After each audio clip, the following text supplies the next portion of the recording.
Good afternoon, everybody. Our next topic is refraction. Refraction through spherical surfaces.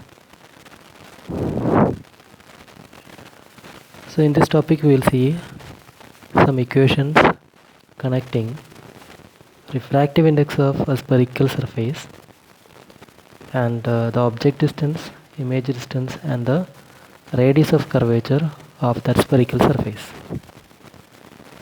So, let's consider a spherical surface. Let it be a convex spherical surface. Let it have a refractive index n2. It has a refractive index. This is our spherical surface with a refractive index n2, and that is placed in another medium of refractive index n1. For example, a spherical surface kept in water, like a glass spherical surface kept in water. Now, or you can imagine like a glass spherical surface in air. So here we assume that this is a denser medium having refractive index n2, and that is placed in a rarer medium, so that at the interface separating the two objects, refraction takes place, and as a result light bend towards the normal. Let us consider a light source or an object here from where a light ray comes and it falls on the convex surface here. Let n be the normal at this point, and this is the normal. This spherical surface has a center of curvature, which is the center of the imaginary sphere of which this spherical surface is a part. So I consider this as a full circle, a full spherical surface, a complete sphere. If so, that sphere will have a center here. That center is center of curvature C, and this is the pole of this convex surface, and from here to this center of curvature I have the radius of curvature, that is capital R, marked as capital R, which is the radius of curvature. So this is our center of curvature, and this is the radius. This length is the radius of curvature. Cp is the radius of curvature. Now I can draw a bisector here, just a perpendicular here.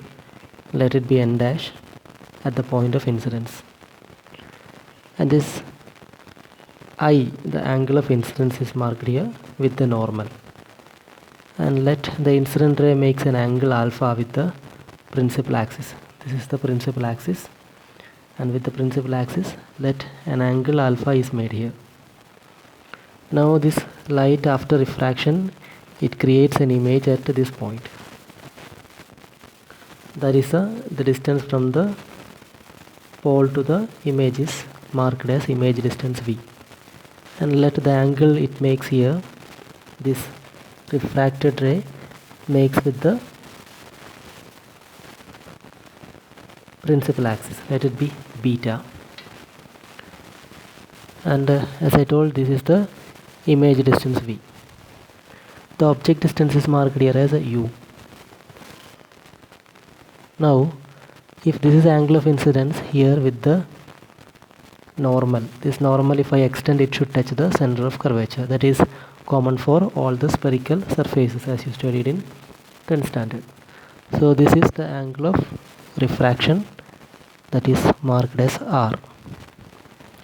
Now let the normal, that is this line, makes an angle gamma with the principal axis.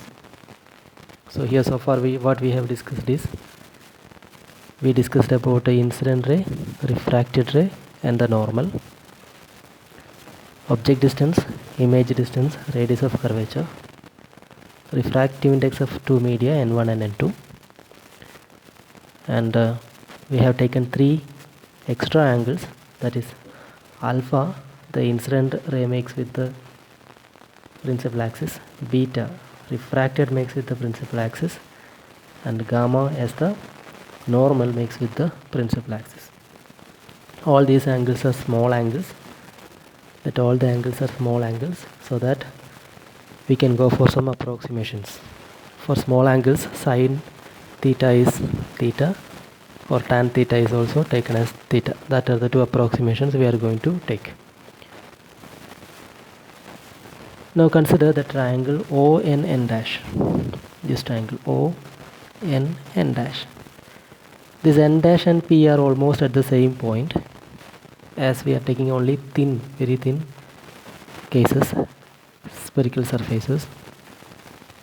This p and n dash are approximately same point.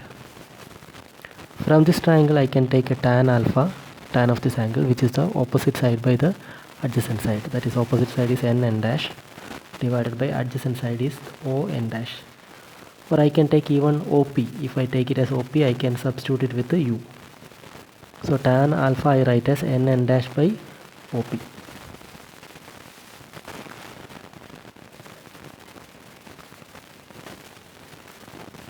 So that's the angle here. Tan alpha is n dash by ON dash, or n dash by OP. For small angles, this tan alpha is nearly equal to alpha. So alpha is n dash by OP.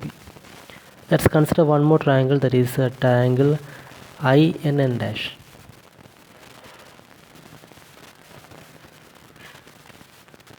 Let's consider this triangle INN dash. This triangle where angle is beta, I take tan beta here, that is n dash by IN dash or IP. So that's also possible here. From triangle INN dash, tan beta is n dash by IP, which is n dash by, written here, n dash by IP, which is equal to beta. Because this angle is also smaller, so for small angles tan theta is theta, so tan beta is beta. So I got two equations, equation A and equation B. I can take one more triangle, that is triangle with the angle gamma CNN dash. This angle also, this triangle also I can consider here. Tan of gamma, if I take, I get n dash by Cn dash, n dash by Cn dash, or Cp I can write. Cp if I take, I can substitute it as a radius of curvature r. So that angle also I can substitute. So I get one more equation from triangle CNN dash. Gamma is n dash by Cp. So I got equation A, B and C for alpha, beta and gamma. Now we consider Snell's law, that is sin A by sin R is n2 by n1. We told for small angles sin theta is approximately theta, so this equation I can write as I by R is equal to n2 by n1. So if I cross multiply, I get n1I is equal to n2R. n1I is equal to n2R. Now my intention is to find what is I and what is R in terms of alpha and beta. To get what is I can consider the triangle ONC. I consider this triangle first. Triangle ONC. This triangle, if I consider, here is alpha, here is beta, and here is angle N. If I mark this angle as angle N, alpha plus gamma plus N is 180. That is, alpha plus gamma plus N is 180. Also, here is a straight line. You consider this is a straight line. This much is I and this much is N. I plus N is also 180. That is written here, I plus N is 180. Angle N plus I is 180. Compare these two, angle N, 180, 180. This is I is equal to alpha plus gamma. I get alpha plus gamma as I. Similarly, one more equation you take, triangle ICN. ICN you take, this triangle. Beta plus gamma plus this angle C is 180. That's written here, beta plus gamma plus C, angle C is 180. Also one more case, this is straight line. gamma plus this angle C is also 180. So gamma plus angle C is also 180, which will give you gamma is equal to R plus beta.